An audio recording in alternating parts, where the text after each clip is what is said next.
บางคนก็มีนิสัยใส่เสื้อแล้วนอนบ่หลับเวลาเฮานอนไปผ้าห่มถึงแม้จะห่มอยู่แต่ก็ยังมีบางช่วงที่เฮาปิ้นไปปิ้นมาผ้าห่มอาจจะหลุดเมื่อผ้าห่มหลุดร่างกายก็จะไปกระทบกับความหนาวเย็นทำให้เกิดความบ่สบายกายก็เกิดเป็นเจ็บไข้ได้ป่วยก็ต้องดูแลสุขภาพตัวเก่าช่วงนี้น้ำก็ค่อยบ่ค่อยไปเปลืองแต่ใดก็หาน้ำอาบอย่างตัวลุงอยู่วัดนี่ปกติก็บ่มีเครื่องทำน้ำอุ่นอย่างก็เปิ้นใจน้ำฟักบัวอาบก็เย็นพอสมควร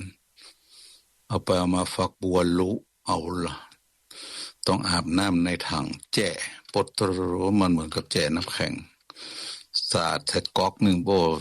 ความดันมันขึ้นปรี๊ดมันเย็นล่ำไปก็ลองดิ้นรนขวนขวายไปเสาะเครื่องทำน้ำอุ่นมาก็เป็นการแก้ไขปัญหากันไปสาธุชนก็เหมือนกันนะก็พยายามดูแลกึดถึงสมัยตะก่อนเมื่อตุลุงเป็นละอ่อนปออุ้ยเวลาเป็นอาบน้ำหน้าหนาวนี่เพื่อจะตักน้ำเสนาพุเราไปไว้กลางเล็งกลางข่วงตากแดดคุก็พอใหญ่พอสมควรนะอีเตอะเสร็จแล้วมาแรงสัก3 โมง 4 โมงก็ติ้วเข้าห้องน้ำอาบก็สงสัยว่ามันอุ่นได้วะนะก็ไปเอามือไปจุ่มพออุ่นแต่เราให้มันอุ่นน้ำย่างอุ่นน้ำตากแดดนี่มันเป็นความอุ่นที่แปลกประเดี๋ยวนี้ก็คงจะบ่มีแล้วเนาะที่จะเอาไปตากแดดพอมีเครื่องบรรเทาเครื่องแก้ไขนั่นก็คือเครื่องทำน้ำอุ่นก็ดูแลกันไปเกี่ยวกับสุขภาพเพราะเรื่องของสุขภาพนี้เป็นเรื่องสำคัญเพราะฉะนั้นเปิ้นจึงมีคำกล่าวเป็นศาสนสุภาษิตว่าอโรคยาปรมาราภาความไม่มีโรคเป็นลาภอันประเสริฐฟังให้ดีนะความไม่มีโรคเป็นลาภอันประเสริฐคนเฮาเกิดมาถ้าบ่ได้เจ็บเป็นเย็นอุ่นบ่เป็นไข้มีความสุขสบายกายดีก็มีความสุขมีความสดชื่นบ่ต้องไปแวะหันแวะนี้ตามสถานพยาบาลต่างๆบึดก็ไปหาหมอคนนั้นบึดก็ไปหาหมอคนนี้อย่างหลวงพ่อเจ้าคณะอำเภอป่าซางไปใจเล่าขวัญวันนี้หลวงพ่อไปไหนหมอนัดไปหาหมอวันผู้วันหือหมอหลวงพ่อไปไหนวันนี้ไปหาหมอนัดก็อย่างแต่ว่าซึ่งก็ไปมีหลายคนมีหมอหลายหมอเพราะมีหลายโรคที่เกาะกลุ่มลุมลาสังขารอยู่ก็ทำให้ต้องไปพบแพทย์ตามเวลาแต่ถ้าเฮาบ่มีโรคภัยไข้เจ็บมันก็บ่ต้องไปละมันต้องไปพบหมอก็ต้องไปเสียเวลากับเฮาก็ดูแลรักษาเป็นพื้นฐานเบื้องต้นก่อนเปิ้นถึงบอกว่าที่สำคัญที่สุดก็คือดื่มน้ำเป็นหลักน้ำนี่กินนักๆยิ่งหน้าหนาวนี่คนเฮาบ่ค่อยกินน้ำกันพอมันบ่ค่อยหิว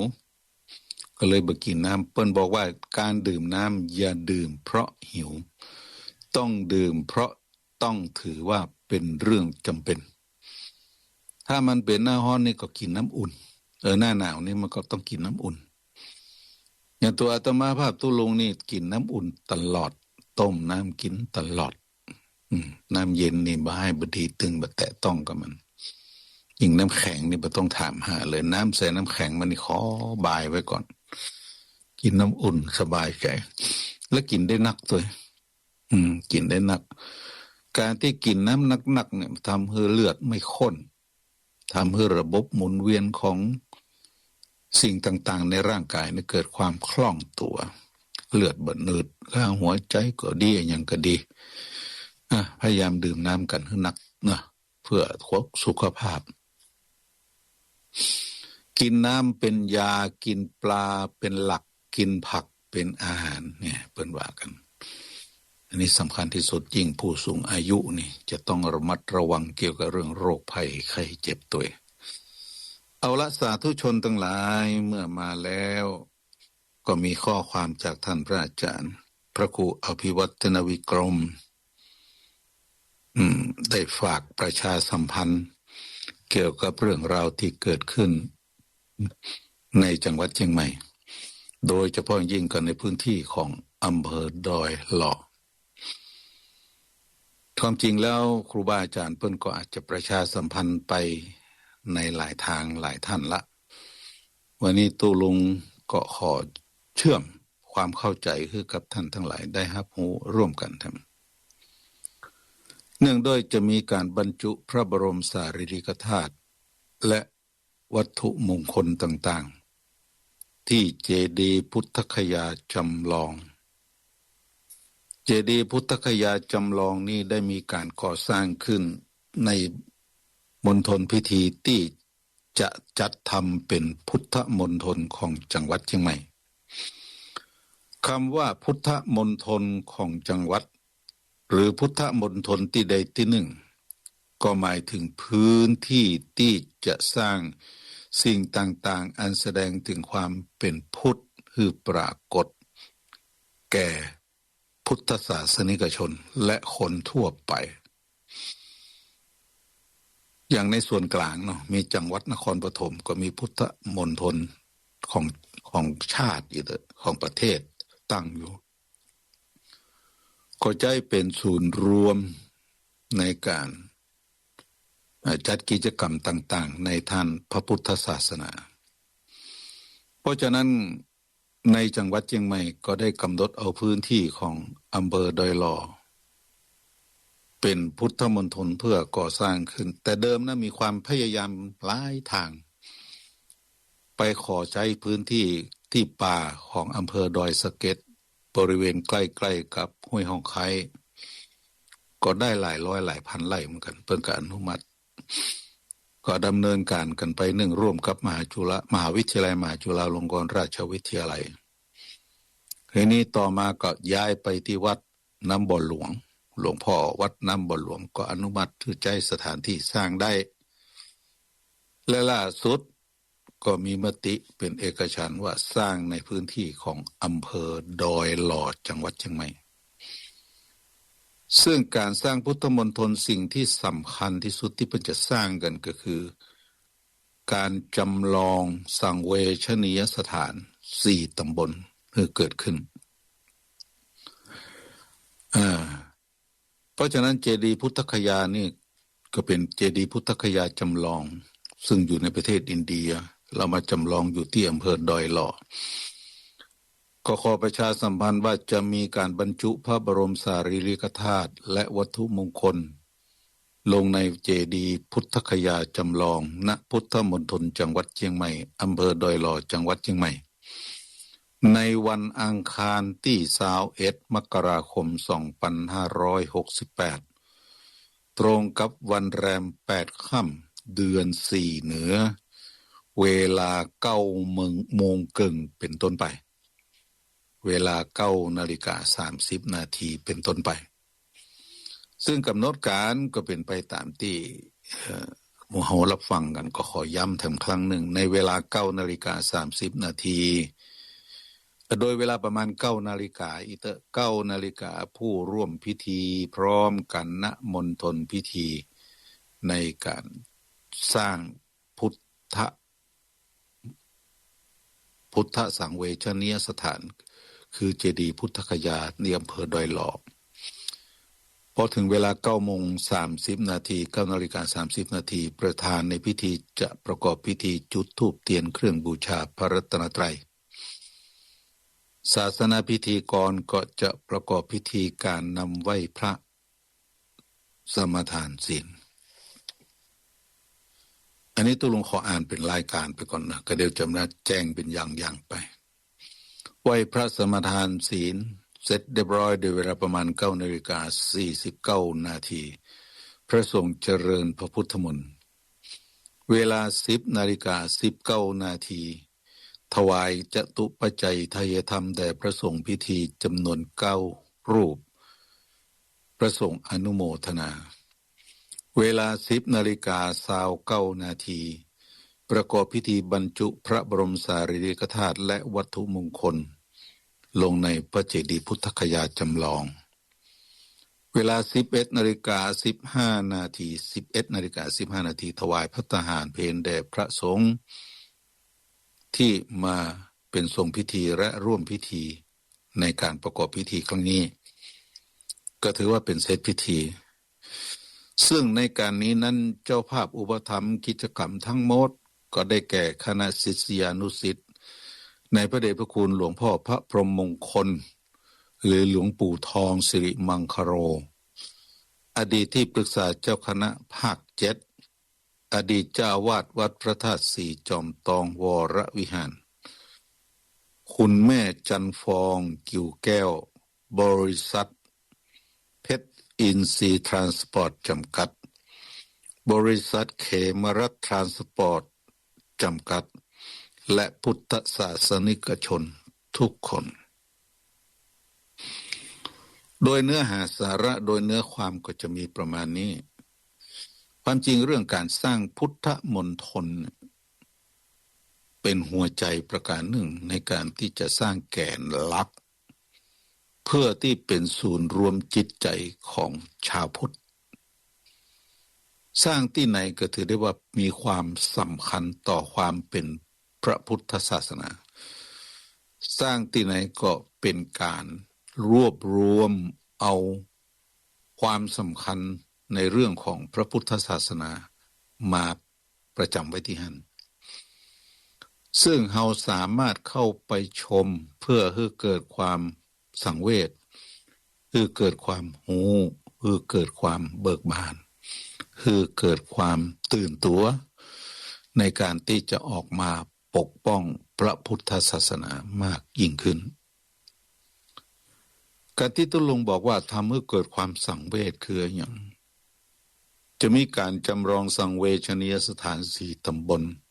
มาไว้ในเขตพุทธมณฑลสังเวชนียสถาน4 ตำบลก็หมายถึงสถานที่ประสูติสถานที่ตรัสรู้สถานที่แสดงพระปฐมเทศนาและสถานที่เสด็จดับขันธปรินิพพาน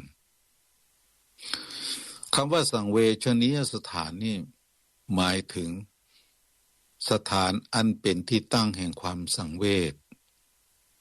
และเป็นสถานที่เกี่ยวข้องกับพระพุทธเจ้าโดยเฉพาะ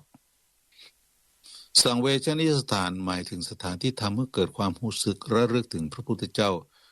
เกิดความแช่มชื่นเบิกบานและเกิดแรงบันดาลใจที่จะทำให้มีความกระตือรือร้นสนใจในการสร้างความดีเมื่อได้ไปพบเห็นเพราะฉะนั้นการจำลองเนี่ยก็ถือได้ว่าเป็นการจำลองเพื่อที่ให้หมู่ชาวพุทธทั้งหลายได้รู้กันซึ่งเป็นที่ทราบว่าองค์สมเด็จพระสัมมาสัมพุทธเจ้าในขณะที่ยังมีพระชนอยู่พระองค์ก็ทรงปรารภเรื่องเกี่ยวกับการดำรงตัวของพระพุทธศาสนาจะยืนยงคงอยู่ต่อไปได้พระพุทธองค์ทรงตรัสว่าอยากจะให้เหล่าพุทธศาสนิกชนทุกหมู่เหล่าได้เข้ามาเยี่ยมชมยังสังเวชนียสถานทั้ง4 แห่งเพื่อให้เกิดความระลึกเกิดแรงบันดาลใจอย่างที่ว่าแต่สังเวชนียสถานตัวจริงนั้นบ่ได้อยู่ในพื้นที่ของเฮาอยู่ไกลอยู่ต่างประเทศอยู่อินเดียอยู่เนปาลอ่านง่ายๆเป็นเนปาลแต่เปิ้นอ่านแต่เปิ้นเนปาลเพราะฉะนั้นการที่จะไปจาริกแสวงบุญในพื้นที่ดังกล่าวก็ต้องใจทุนทรัพย์พอสมควรจึงไปได้เมื่อไปบ่ได้ก็เลยจัดสร้างขึ้นบ่ได้เฉพาะกาที่จังหวัดเชียงใหม่เกือบทุกแห่งที่เป็นพุทธมณฑลก็จะได้กำหนดเอาพื้นที่เกี่ยวกับเรื่องการสร้างสังเวชนียสถานทั้ง4 แห่ง จังหวัดละปูนก็เหมือนกันก็กำลังมีแนวคิดจากพระเดชพระคุณหลวงพ่อพระเทพรัตนนายกจะสร้างพุทธมณฑลขึ้นพุทธมณฑลของจังหวัดละปูนเพื่อจุดใจเป็นศูนย์กลางของความเป็นพุทธให้เกิดขึ้นและจะทำให้พุทธศาสนิกชนได้มีโอกาสมาเยี่ยมชมสถานที่สำคัญที่เกี่ยวข้องกับพุทธประวัติเพราะฉะนั้นโอกาสที่จังหวัดเชียงใหม่ได้ดำริและเริ่มก่อสร้างแล้วก็ถือได้ว่าเป็นนิมิตหมายอันดีในการที่จะประดุงไว้ซึ่งความเป็นแดนดินถิ่นที่ล้ำลึกถึงความเป็นพุทธะในความเป็นพุทธศาสนาในความเป็นพระพุทธที่จะทำให้เกิดแรงบันดาลใจในการที่จะทำให้เกิดการกระทำความดีความจริงแล้วงานนี้ต้องเป็นงานระดับจังหวัดงานระดับจังหวัดนั่นหมายถึงจะต้องมีหน่วยงานองค์กรที่เกี่ยวข้องในระดับจังหวัดนั่นหมายถึงตั้งแต่ตัวจังหวัดโดยผู้ว่าราชการจังหวัดจะต้องมาเป็นแรงขับเคลื่อนร่วมกับคณะสงฆ์จังหวัดคณะสงฆ์จังหวัดก็โดยท่านหลวงพ่อพระเทพมังคลาจารย์ปัจจุบันคือท่านดำรงตำแหน่งเป็นเจ้าคณะจังหวัดเชียงใหม่ท่านประจำอยู่ที่วัดท่าตอนเนาะวัดพระอารามหลวงวัดหนึ่งก็จะต้องมีการขับเคลื่อนด้วยกันเมื่อผู้ว่าราชการจังหวัดเห็นความสำคัญเกี่ยวกับเรื่องนี้ก็ต้องลงมาขับเคลื่อนร่วมกับคณะสงฆ์เมื่อผู้ว่าราชการลงมาอำเภอทุกอำเภอในจังหวัดเชียงใหม่ทั้ง25อำเภอก็ต้องดิ้นด้วยกันก็ต้องตื่นตัวพร้อมกันและลงมาร่วมกันในการขับเคลื่อนงานนี้ให้ไปสู่เป้าหมายคือความสำเร็จให้ได้โดยอาตมาภาพก็อยู่นอกพื้นที่ของจังหวัดเชียงใหม่ก็ได้เฝ้าติดตามความพยายามในการก่อสร้างสถานที่ที่จะเป็นพุทธมณฑลของจังหวัดเชียงใหม่มาตามลำดับอาตมาภาพได้ลำดับมาตั้งแรกก็จะสร้างบริเวณที่อำเภอดอยสะเก็ดในพื้นที่หลายร้อยหลายพันไร่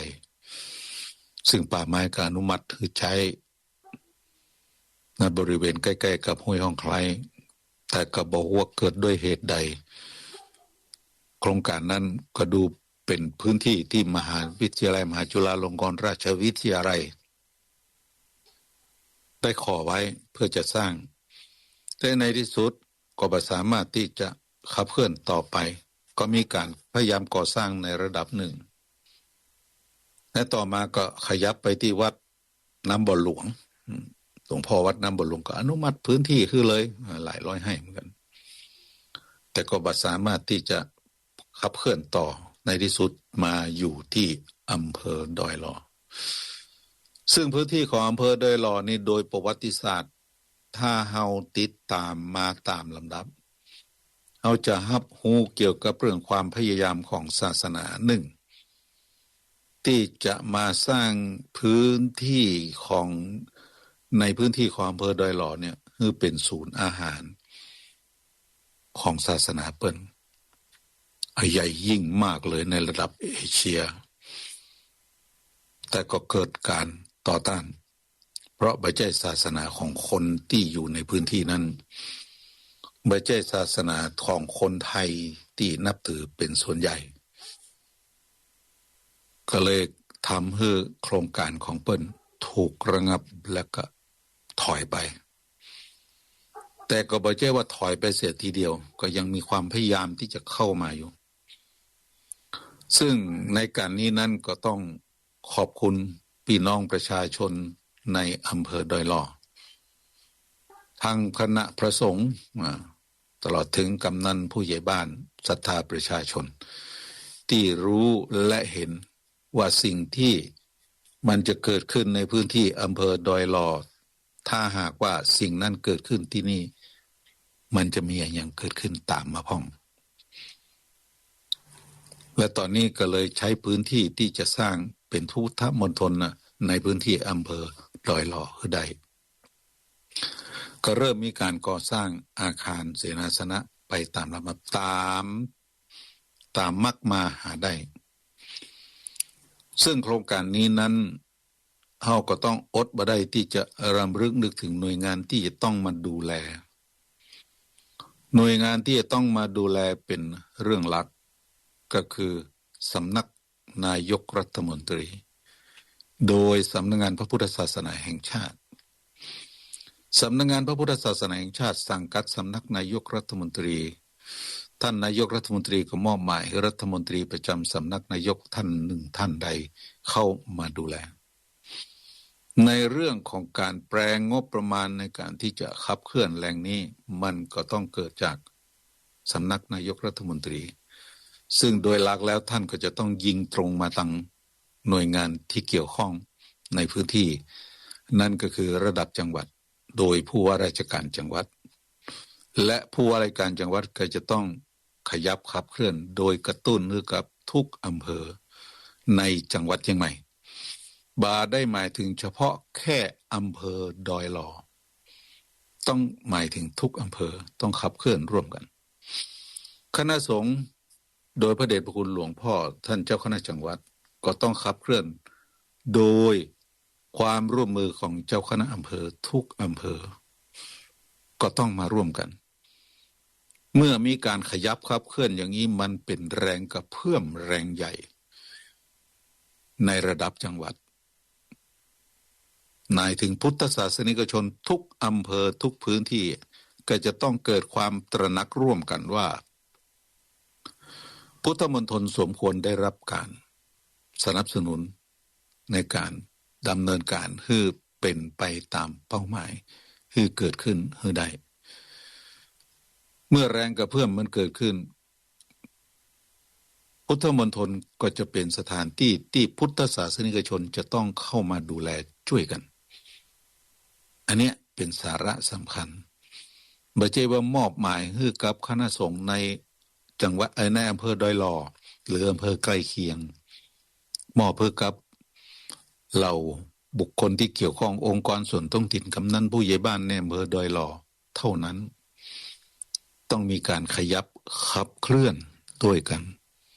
เพราะงานนี้เป็นงานที่จะต้องดึงหัวใจของความเป็นพุทธเกิดความตระหนักร่วมกันเกิดความตระหนักร่วมกันเพราะฉะนั้นในเวลานี้อาตมาภาพก็ยังสงสัยอยู่ว่า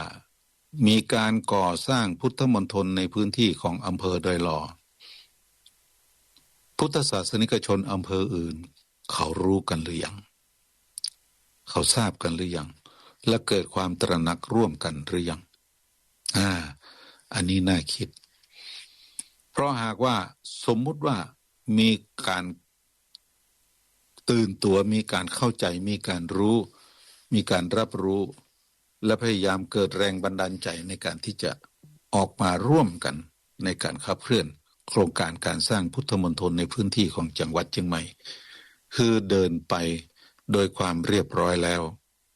ก็ถือได้ว่าเป็นเรื่องที่หมู่เฮาจะต้องเกิดความภาคภูมิใจร่วมกันและความสำเร็จก็อยู่ไม่ไกลเกินเอื้อมเพราะจังหวัดเชียงใหม่เป็นจังหวัดใหญ่เป็นจังหวัดใหญ่เขาแปลกใจในบางเรื่องศาสนาบางศาสนาได้รับการสนับสนุนงบประมาณจากหน่วยงานภาครัฐโดยเงินจำนวน100 ล้านพันล้านเพื่อสร้างศาสนสถานแต่วัดในพระพุทธศาสนากลับถูกละเลยในเรื่องนี้วัดบางวัดสร้างในพื้นที่ของเขตป่าเขตอนุรักษ์เขตพันธุ์รักษาหน่วยงานของรัฐ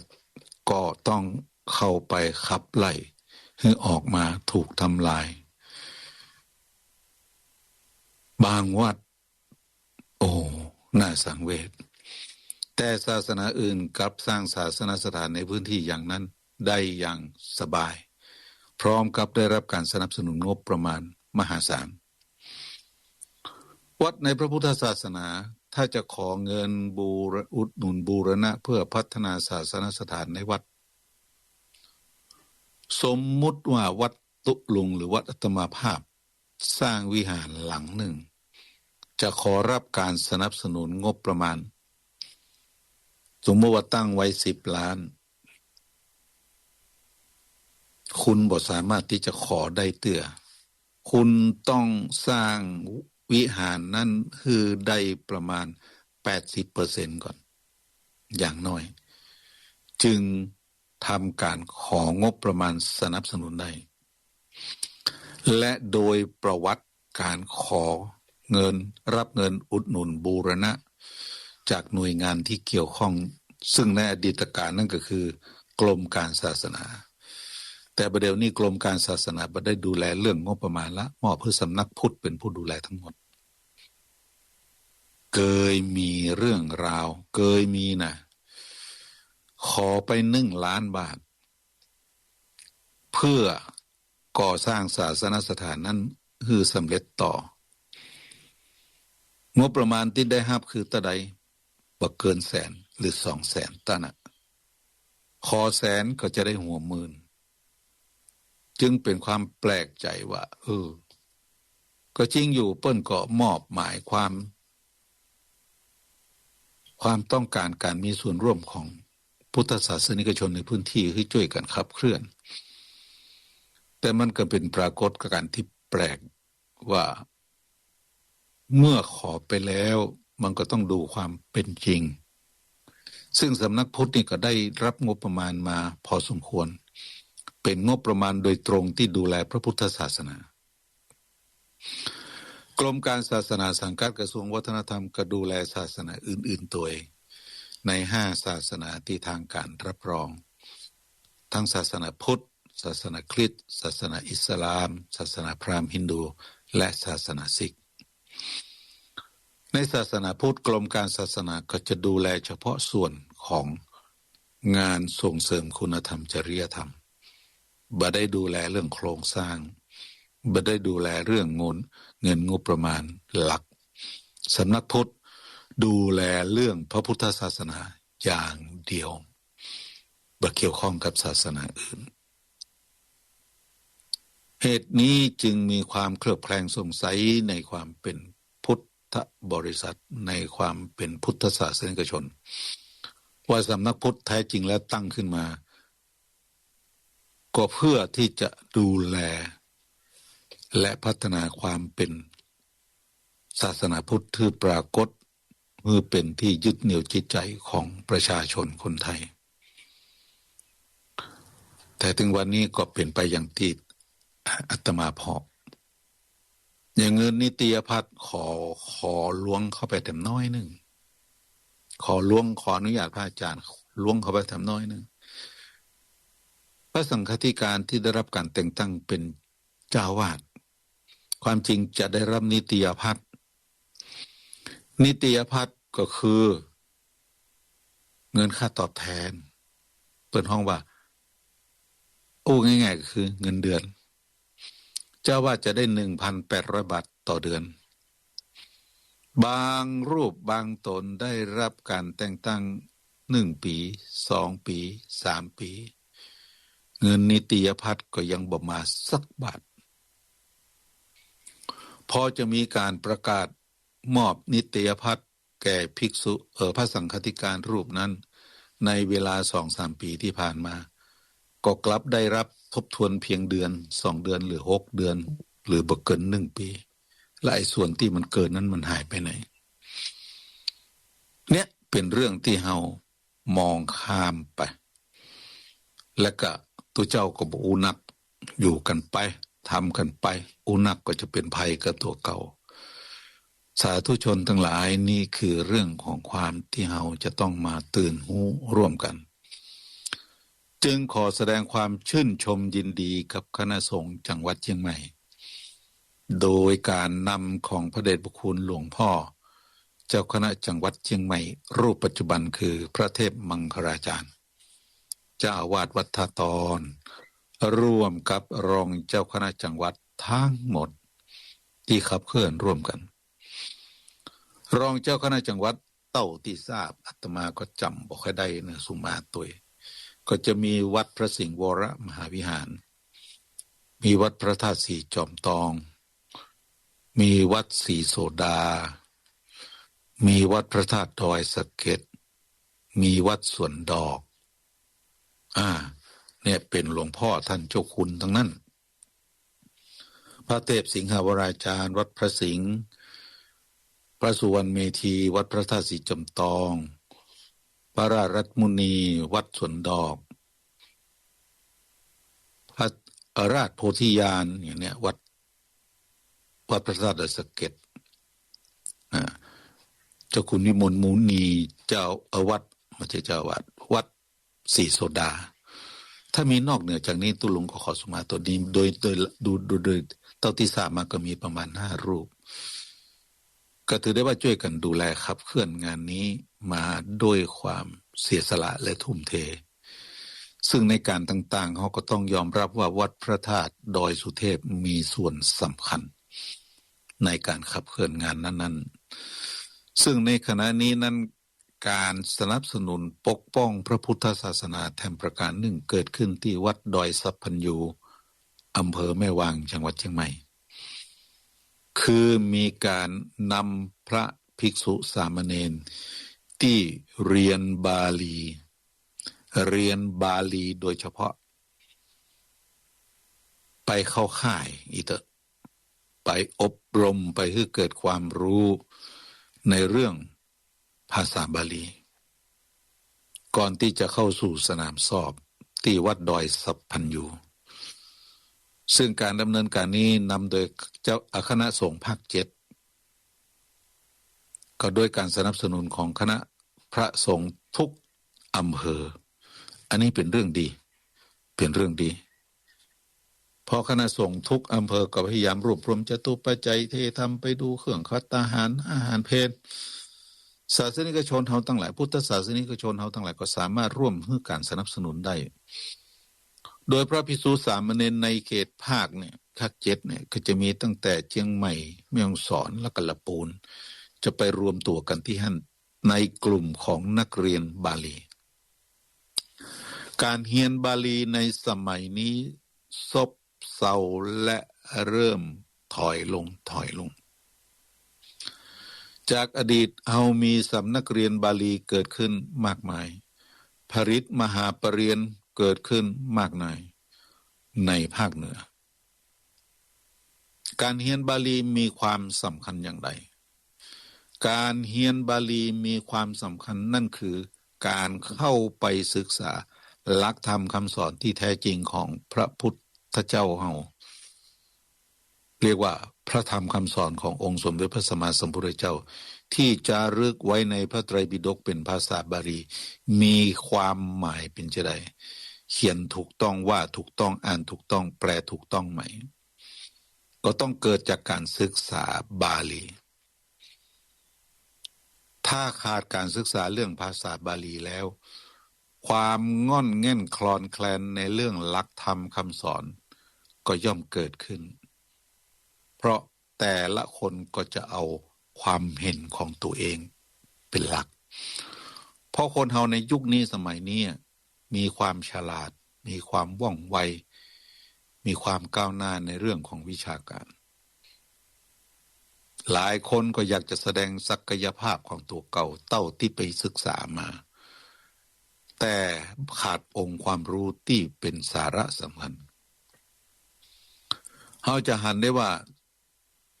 ถึงวันนี้นั่นน่ะมีกลุ่มบุคคลมีคณะบุคคลมีบุคคลพยายามอู้ถึงเรื่องธรรมะของพระพุทธเจ้าในหลายแง่หลายด้าน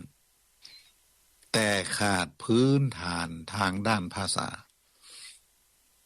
เขาอ่านฉบับพระไตรปิฎกฉบับภาษาไทยแล้วก็เอามาตีความตามความเห็นของตัวเก่าแล้วนำไปเผยแพร่ ความจริงเรื่องนี้มันเป็นเรื่องของความเสียหายนะต่อพระพุทธศาสนาทำให้เกิดความเข้าใจผิดในประเด็นที่เขาเสนอมาและคนเฮาก็เชื่อง่ายพอได้ฟังอย่างนั้นโดนใจถูกใจก็เชื่อไปเลยเมื่อเชื่อไปเสร็จเรียบร้อยมีคนคนหนึ่งมาทักท้วงว่าสิ่งที่ท่านพูดนั้นบ่ถูกเตื้อเนอที่ถูกต้องเป็นอย่างนี้กลับไปโจมตีผู้ที่มาทักท้วงเพราะขาดองค์ความรู้ในเรื่องของภาษาบาลีบัดถ้าว่าอย่างนักคนภาคเหนือเฮาหลังจากประกอบพิธีการทำบุญเรียบร้อยแล้วอันนี้แวะมาพูดเรื่องภาษาบาลีพุทธมณฑลก็ได้จะพลิกแพลงครับ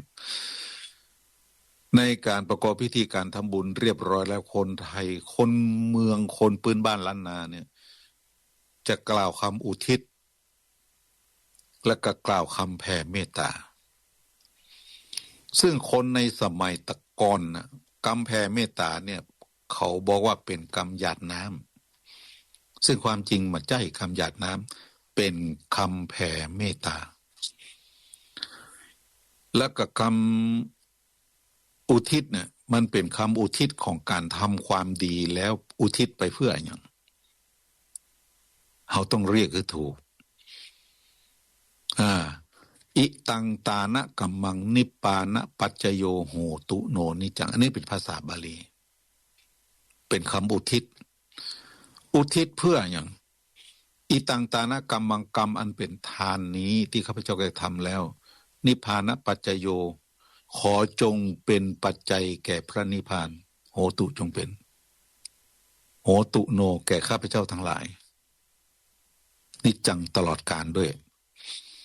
อิตังตานะกัมมังนิปปานะปัจจโยโหตุโนนิจังโหตุจงเป็นโนแก่เราทั้งหลายนิจจังตลอดกาลอิตังศีลกัมมังศีลอันกรรมอัน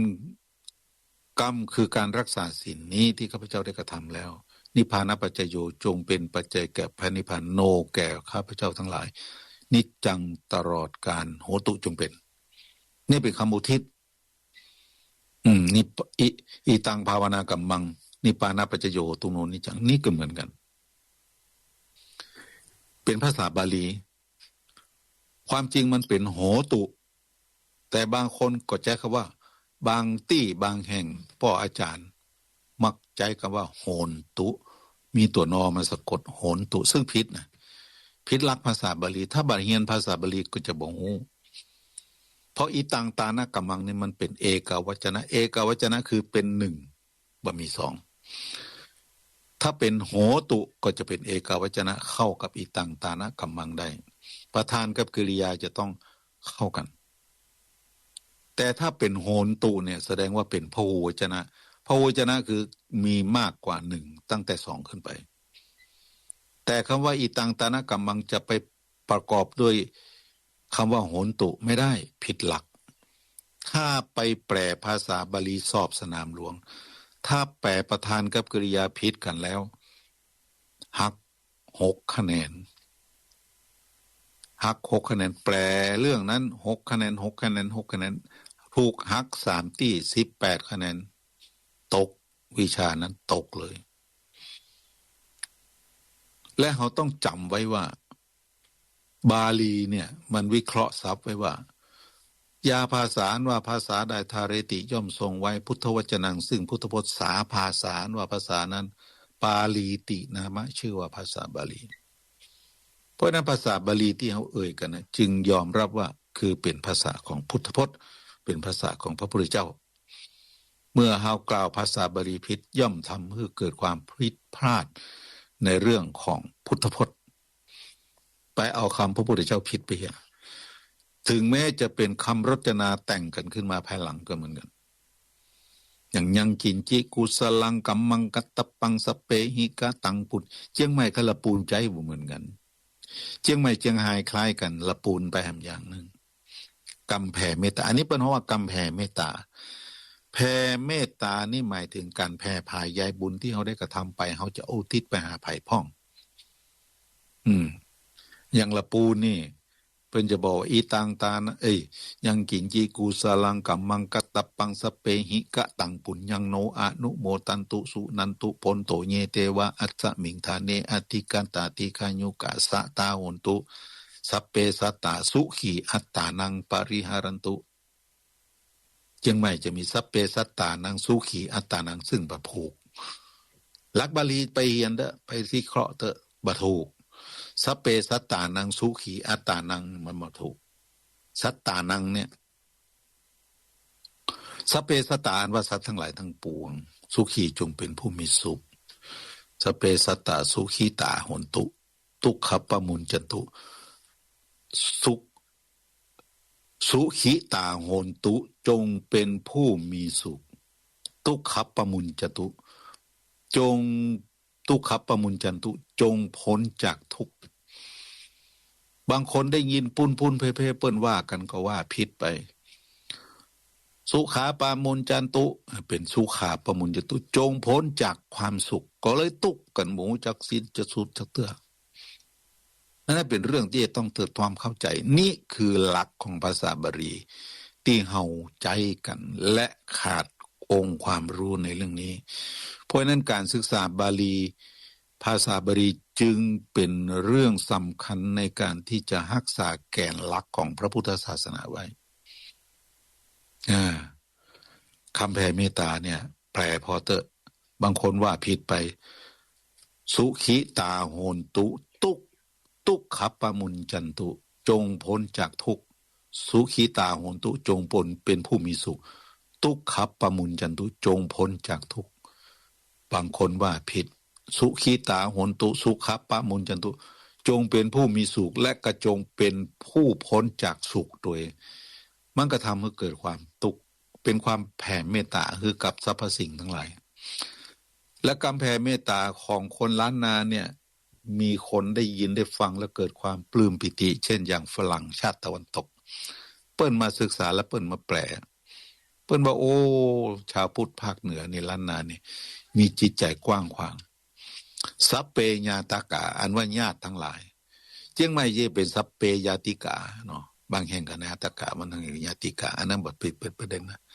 เอาจะบ่เถียงกันเรื่องนี้เถอะทั้งที่เป็นญาติและไม่ใช่ญาติก็แผ่ไปหาเปิ้นได้สัพเพญาตากาสัพเพอะญาตากาทั้งญาติและไม่ใช่ญาติก็แผ่กุศลให้เปิ้นคือเป็นผู้ถึงสุขและพ้นจากทุกข์สัพเพปิสาจาปีศาจทั้งหลายสัพเพปิศาจสัพเพยักขาสัพเพเปตาเปรตยักษ์แผ่ไปหมดมาถึงสัพเพนักขัตตามีหลายคนถามว่าตุลุงสัพเพนักขัตตามันแปลว่าจะไรนักขัตตาก็คือดวงดาวต่างๆในจักรวาลนี้เราเองก็ชวดช้าไม่นำของโลกนี้ว่าในหมื่นจักรวาลในหมื่นโลกธาตุเนี่ยในจักรวาลเนี่ยมันมีหมื่นโลกธาตุหมื่นโลกธาตุนี่ก็หมายถึงดวงดาวต่างๆทะสะสหัสสะโลกธาตุทะสะสาสีโลกธาตุ10,000ก็คือหมื่นทะสะแปลว่า10สหัสสะแปลว่าพัน10,000ก็คือหมื่นโลกธาตุโลกธาตุนี่มี10,000หรือ10,000โลกธาตุตอนที่พระองค์ตรัสธรรมจักรปวัตนสูตรเสร็จเรียบร้อยแล้วหมื่นโลกธาตุนี่เกิดความหวั่นไหวสั่นคลอนเกิดความตื่นตัวสังกัปปะสัมภเวทีอย่างนั้นเพราะฉะนั้นการแผ่ไปหาดวงดาวต่างๆนี่ก็มือถือว่าเป็นการแผ่เมตตาไปคือกับโลกต่างๆดาวต่างๆสรรพสัตว์ทุกหมู่เหล่านั่นเองทีนี้ก็มาดูกันต่อไปสัพเพนักขตาสัพเพเทวาสัพเพอาจาริยูปัจฉายาสุขิตาของตัวนี่กำแผ่เมตตาที่หมู่เฮาว่ากันเป็นภาษาบาลีเพราะฉะนั้นการที่จะเข้าใจเรื่องภาษาบาลีต้องศึกษาภาษาบาลีก็ต้องชื่นชมครับคณะสงฆ์ในภาค7ที่มีการทบทวนอบรมให้เกิดความรู้ความเข้าใจแก่พระภิกษุสามเณรใน3จังหวัดทั้งแม่ฮ่องสอนเชียงใหม่และลำพูน ที่เข้าไปรวมตัวกันที่วัดดอยสัพพัญญูคือเกิดความรู้ความเข้าใจร่วมกันซึ่งในการนี้นี่อาตมาภาพก็เคยไปเยี่ยมดูหลายครั้งไปไปสังเกตการไปขอความรู้ก็ทราบว่าหลวงพ่อพระราชรัชมุนีเจ้าอาวาสวัดสวนดอกอำนวยการอยู่โดยมีพระราชปัญญาเวทีวัดท่าตอนช่วยสนับสนุนและคณะพระสงฆ์จากหลายรูปโดยเฉพาะยิ่งหลวงพ่อวัดดอยสัพพัญญูก็ช่วยกันขับเคลื่อนและก็มีพระภิกษุสามเณรไปทับการอบรมที่ท่านจำนวนนักถวายพระทหารเพลได้ตลอดเนอะคณะสงฆ์ในพื้นที่ตำบลต่างๆในอำเภอต่างๆในจังหวัดทั้ง3จังหวัดนี้คือเชียงใหม่แม่ฮ่องสอนและก็ลำพูนก็ช่วยกันดูแลในระดับหนึ่งก็ต้องขอชื่นชมจริงเอาละพุทธศาสนิกชนทุกท่านกลับวกมาหาเรื่องเดิมคือสังเวชนียสถานที่ได้เกิดขึ้นในพื้นที่ของพุทธมณฑลจังหวัดเชียงใหม่บริเวณพื้นที่ของอำเภอดอยหล่อโดยคณะสงฆ์จังหวัดเชียงใหม่ร่วมกับหน่วยงานทางราชการพยายามสร้างขึ้นเพื่อเป็นศูนย์กลางของพระพุทธศาสนาเป็นที่เชื่อว่าในพุทธมณฑลที่นี่จะไม่มีรูปปั้นของเหล่าเทพต่างๆที่เป็นของศาสนาอื่นปรากฏเหล่าเทพต่างๆที่พระพุทธศาสนามิได้รำลึกมิได้ให้ความสำคัญเพราะศาสนาพุทธเป็นศาสนาอาเทวนิยมอาเทวนิยมคือไม่นิยมเทพเป็นพระพุทธศาสนาในฝ่ายของเถรวาทเป็นหินยานในเถรวาทในพม่าในประเทศไทยเนี่ยจะเป็นหินยานจะไม่ได้สนใจในเรื่องของเหล่าเทพต่างๆจะมุ่งเอาคำสอนของพระพุทธเจ้าเป็นหลักเทพต่างๆจึงบ่ปรากฏซึ่งในเรื่องนี้นั่นก็ต้องดึงเข้าไปหน่อยหนึ่งวัดบางวัดเกิดความหลงไหลเกิดความผิดพลาดเกิดความเข้าใจผิดได้สร้างเทวรูปต่างๆขึ้นในวัดเพื่ออะไรอย่างเพื่อดึงเอาคนมาแอวเพื่อดึงเอาปัจจัยเข้ามาวัดสร้างท้าวเวสสุวรรณสร้างพระพิฆเนศสร้างพญานาคราชอะไรหลายๆอย่างมันนี้บ่ใช่พระพุทธศาสนาเป็นเรื่องของความเป็นศาสนาอื่นเขาบ่สนใจแล้วว่าเป็นศาสนาไหนเพราะฉะนั้นพุทธมณฑลนี้จะต้องไม่มีสิ่งนี้ปรากฏในพื้นที่นั้นอันนี้ต้องเข้าใจร่วมกันเพราะทางแห่งความหลุดพ้นพระพุทธเจ้าสอนไว้นั่นก็คือการเดินทางตามอริยมรรคมีองค์8วัดบางวัดสร้างเทวสถานขึ้นรูปใหญ่โตมโหฬารชาวพุทธเดินผ่านพระพุทธรูปไปและก็กราบไหว้เหล่าทวยเทพเหล่านั้นซึ่งเป็นความวิบัติทางความคิดตกลงใจคำนี้เลยให้ความสำคัญต่อเทวรูปมากกว่าและไปบนบานศาลกล่าวขอพรขอสิ่งศักดิ์สิทธิ์ได้ช่วยเหลือคือตัวเองได้พ้นจากทุกข์ซึ่งความจริงแล้วพระพุทธศาสนาจริงๆนะไม่สนับสนุนการขอใดๆอยากได้สิ่งไหนต้องกระทำด้วยตัวเองนั่นคือเน้นกรรมให้เชื่อกรรมคือการกระทำต้องเสาะว่ากินด้วยลำแข้งของตัวเก่าต้องมันหาต้องทำงานจึงได้เงินอย่างวันนี้วันที่17บางคนแต่คืนนี้เขาภาวนาคืนหุ้ม วันผู้ขอดูให้รางวัลที่1